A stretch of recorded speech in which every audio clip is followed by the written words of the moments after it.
Petrol पंपावर diesel व petrol मिळत नसल्यामुळे शेतकऱ्यांचे व नागरिकांचे होत आहे हाल, तर सर्वीकडे पंपावर शुकशुकाट। इराण इराक यामध्ये झालेल्या युद्धाचा परिणाम सर्वसाधारण माणसांपासून ते शेतकऱ्यांपर्यंत होत आहे। सध्याच काही ठिकाणी पाऊस पडण्यास सुरुवात झाली आहे, म्हणूनच शेतकरी शेतीचे काम करण्यासाठी लागले आहे। मात्र त्यांना शेती काम करण्यासाठी ट्रॅक्टर या वाहनाला डिझेल मिळणे मुश्किल झाले आहे, म्हणून पेट्रोल पंपावर डिझेलसाठी चक्रा माराव्या लागत आहे। तर पंपावर डिझेल नसल्याचे पंप मालक ग्राहकांना सांगत आहे। तसेच काही ठिकाणी शेतकऱ्यांनी साठवून ठेवलेला कांदा हा देखील विक्री करण्यासाठी मार्केटला घेऊन जाण्यासाठी ट्रॅक्टरला डिझेल भेटत नसल्यामुळे शेतकरी हा आपल्या शेतात असलेल्या चाळीतला कांदा खराब होत आहे। त्यामुळे शेतकरी हा दुहेरी संकटात सापडलेला आहे। त्याच पार्श्वभूमीवर चांदवड तालुक्यातील रायपूर भडाणे येथील शंकर नाना कोल्हे यांनी थोड्याच काही दिवसांपूर्वी उन्हाळा कांदा हा चाळीत साठवून ठेवला आहे।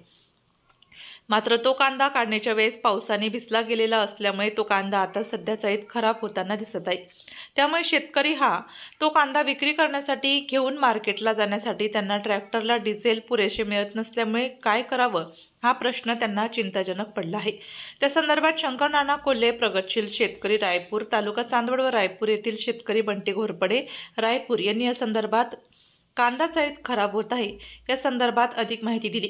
या घटनेचा आढावा घेतला डीजी महाराष्ट्र न्यूजचे मुख्य संपादक देविदास जाधव यांनी। काही दिवसापूर्वी इराणमध्ये जे युद्ध झाले त्या युद्धामध्ये आपल्याला डिझेल असेल, पेट्रोल असेल, गॅस असेल यांचा फटका मात्र जाणवला आहे आणि त्या फटक्यामध्येच जो परिणाम होत आहे तो मात्र सर्वात जास्त शेतकऱ्यांवर होत आहे। कारण शेतकऱ्यांनी काही ठिकाणी चाळीमध्ये कांदा साठवून ठेवलेला आहे। त्याचप्रमाणे आता शेतकऱ्यांचा शेतीमालाचा मेहनत करण्याची सुरुवात झालेली आहे। काही शेतामध्ये मल्टीपेपर हा कांद्यासाठी पसरलेला आहे। मात्र शेतकऱ्यांना या सर्व शेतीची कामं करण्यासाठी ट्रॅक्टरला डिझेल नाही, त्यासाठी संपूर्ण ठिकाणी पेट्रोल पंपावर डिझेलची कमतरता भासत आहे। त्यामुळे शेतकऱ्यांना ट्रॅक्टरला डिझेल मिळावा याकरिता शेतकरी हा हवालदिल झालेला आहे। त्याचप्रमाणे मी आता एक चांदवड तालुक्यातील रायपूर या ठिकाणी आलेलो आहोत आणि शंकर कोल्हे यांच्या मळ्यामध्ये आलेलो आहोत। त्यांनी काही दिवसापूर्वी 20-25 दिवसापूर्वी कांदा साठवून ठेवलेला आहे। मात्र तोच कांदा काही खराब होत आहे। त्यामुळे ते कांदा विकण्यासाठी ट्रॅक्टरला डिझेल नाही या संदर्भामध्ये मी माझ्यासोबत बोलण्यासाठी ते या ठिकाणी आहे, त्यांची संपर्क साधणार आहे। दादा काय सांगाल कांदे साठवून ठेवल्याच्या संदर्भात? आज मी माझा हा कांदा याला साठवून फक्त 20-25 दिवस झाले, पण पावसात सापडलेला कांदा असल्यामुळे हा सडायला सुरुवात झाली। पण हा विकायचा कसा? कारण हा इराण इराकच्या युद्धामुळे आज डिझेलच मिळाला, तेव्हा हा ट्रॅक्टर मार्केटला न्यायचा कसा? आणि कांदा हा जागेत चाळीत सडवतो का मार्केटला जातो?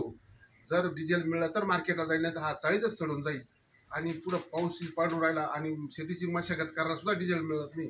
त्याच्यामुळे शासनानं याच्यावर काहीतरी लक्ष देऊन शेतकऱ्यांना काहीतरी न्याय मिळवून द्यावा अशी माझी नम्र। त्याचप्रमाणे त्यांनी सांगितले की माझ्या चाळीमध्ये जो कांदा आहे तो विक्री करण्यासाठी ट्रॅक्टरला डिझेल मिळत नाही। त्या संदर्भामध्ये हा लवकरात लवकर शासनाने याकडे लवकर लक्ष द्यावे, डिझेल पूर्तता करावी, म्हणजे आम्ही साठवलेला जो माल आहे तो मार्केटपर्यंत जाऊन 2 रुपये कम। आपल्यासोबत काही शेतकरी आहेत, त्यांची संपर्क साधतो। आता काय सांगाल तुम्ही? आता ही जी परिस्थिती आहे, कांदा सडतोय आणि शेतकरी रडतोय। आता रडता त्यांच्या डोळ्यात अश्रू पण राहिलेले नाही। आता डिझेलसाठी सरकारी यंत्रणा कुठेही मला पारदर्शकपणे लक्ष देण्यास दिसत नाही। डिझेलची मोठ्या प्रमाणात साठवणूक होते, त्याच्याकडे लक्ष नाही। साठवणूक करणारे शेतकरीचे तर कुठेही माझ्या मते साठवणूक नाही केली पाहिजे। आपण युद्धाचं गांभीर्य पण घेतलं पाहिजे। सरकारी यंत्रणेला मदत केली पाहिजे, पण सरकारी यंत्रणेने पण तेवढं जागरूकपणे साठेबंदीवर लक्ष दिलं पाहिजे। शेतकऱ्यांना आज मशागतीची वेळ 1000 महिना गेला तर शेतकऱ्याचं वर्ष वाया जाणार आहे। तर प्रथम प्राधान्य ट्रॅक्टरला दिलं पाहिजे। आणि ज्या घोषणा केल्या मोदीजींनी रेल्वेने प्रवास करा वगैरे वगैरे सरकारी वाहनातनं, तर त्याचा प्रवास करा।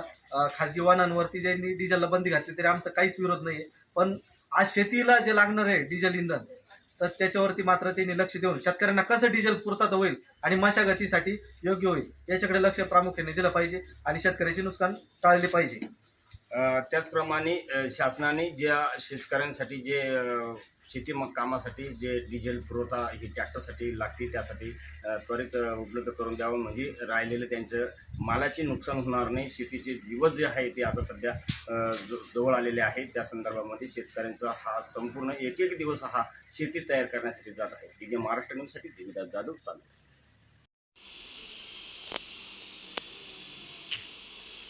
आपल्या जिल्ह्यातील व तालुक्यातील तत्काळ बातम्या व जाहिराती बघण्यासाठी आजच डीजे महाराष्ट्र न्यूज चांदवड या चॅनलला सबस्क्राईब व लाईक करा.